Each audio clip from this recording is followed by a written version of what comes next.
I'm here today at the first day of the Agbiz Congress, and I was joined by 4 panelists in an interesting session on emerging trends and opportunities in trade.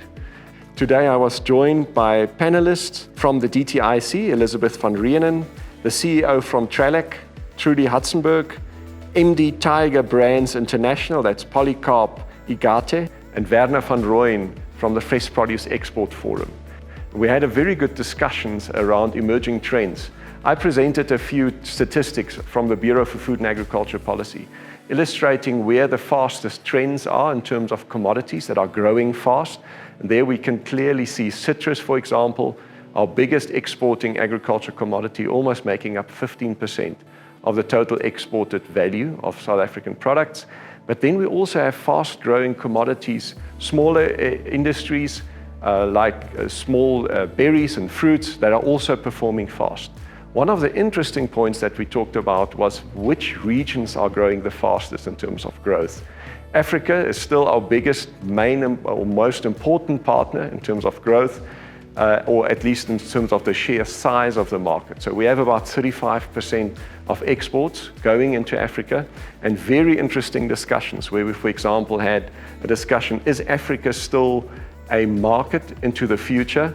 And what would this Africa Continental Free Trade Agreement entail? So very complex agreement with many non-tariff issues that we have to debate and clarify. There needs a lot more transparency, harmonization around product standards. We had, for example, our colleague from Tiger Brand explaining how important and how valuable the quality of product of South Africa is into those value chains, the quality of our infrastructure and our supply chains. Then we had a very good discussion. We had colleagues from the Fresh Produce Export Forum on the panel mentioning the growth and the opportunity in Asian markets and how tricky it is to open up those markets in terms of free trade agreements. We are facing major import duties in those markets, much bigger than some of our main competitors into those markets.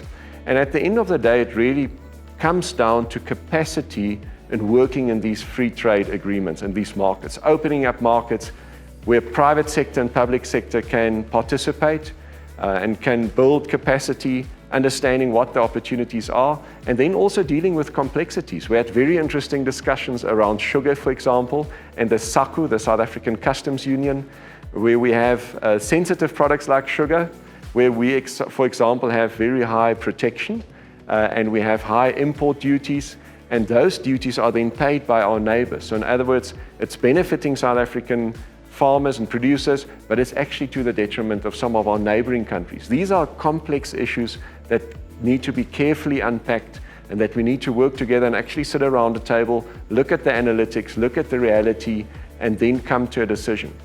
Bottom line is it takes time. It will become much more complex. We talked about those complexities.